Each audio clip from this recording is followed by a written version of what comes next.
Hometown news and information station. Welcome back. I'm Vincent Perryman and you're watching Legalese. Joining us on our show is Scott Peatross. We're discussing probate law.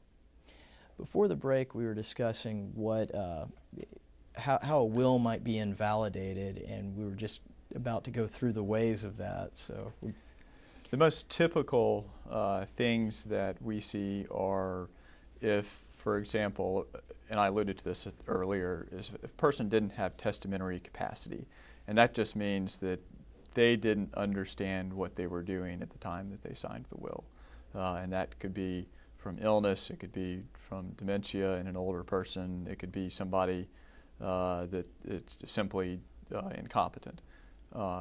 Another way that a will might be invalid, and a common one, is if the will was procured by undue influence. And that's simply a circumstance where a person is competent to make a will, but that particular will was signed because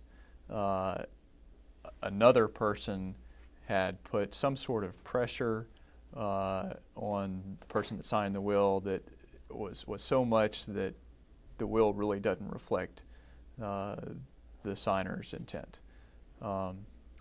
There could be, occasionally, you don't see this very often, but maybe the person was not 18 that signed the will, maybe the signature was forged, but there could be a number of reasons why a will is not valid. Now, there's also some situations where you can't find that original will, but you've got a copy of it, or the lawyer's got a copy of it. How does that work? That's difficult. The law is that you have to have an original will to have it probated in probate court. A copy is not sufficient.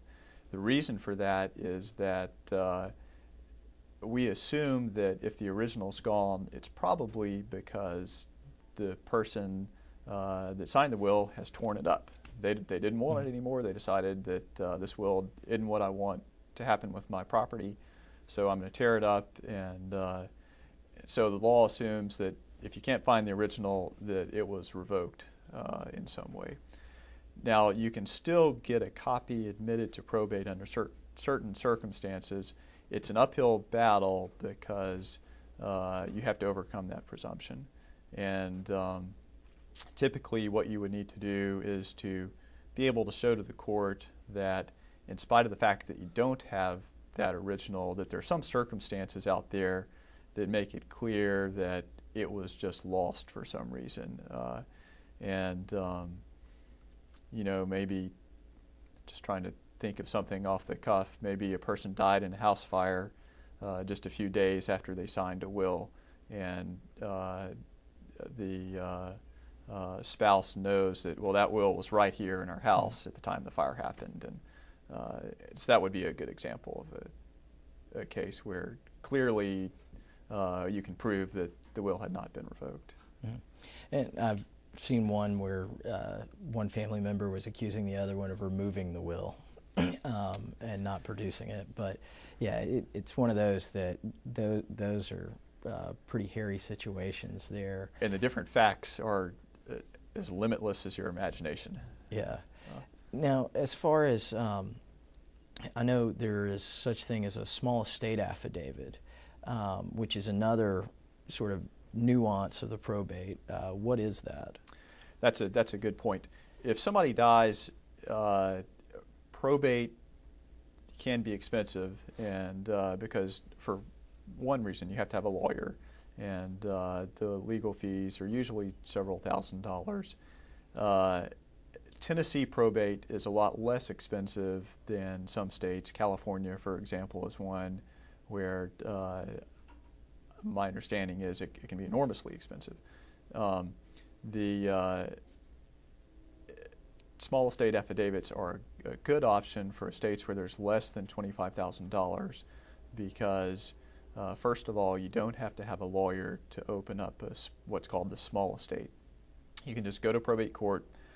They will give you a form for an affidavit. You fill this out, and it describes who the person's descendants are, what property they had, what debts they had, you sign that affidavit, and then really you typically don't have to go back to court after that. The file's considered open and closed on the same day. There's a $77 court charge, and that's it.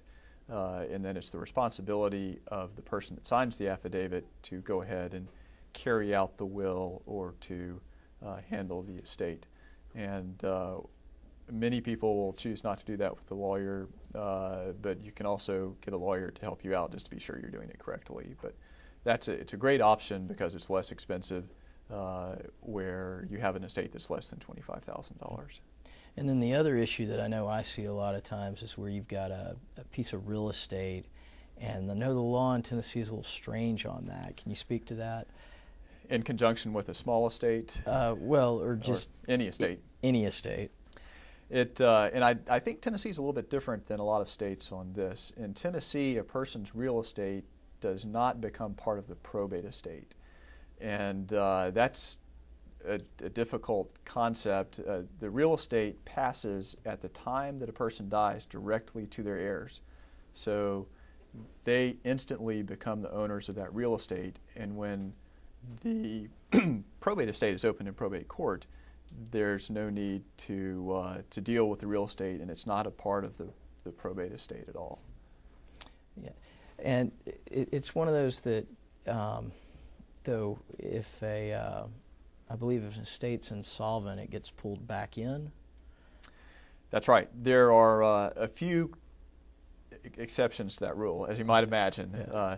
The one is if the estate is insolvent, if the debts that have been filed as claims with the probate court are more than the money that you have in the estate, then the estate's insolvent. And what you can do is go back to the probate court and inform the court of that, and the court will allow the real estate or order the real estate to be made a part of the probate estate so it can be sold.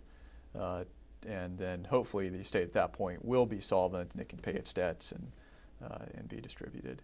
Another exception to the rule is if there's a will that specifically says that the real estate is to be handled by the administrator or by the executor and sold or something to that effect, then the real estate is a part of the probate estate.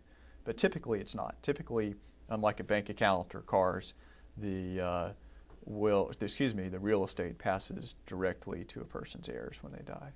Okay. When we return from our break, we'll talk more with Scott Peatross about probate law. Please stay with us.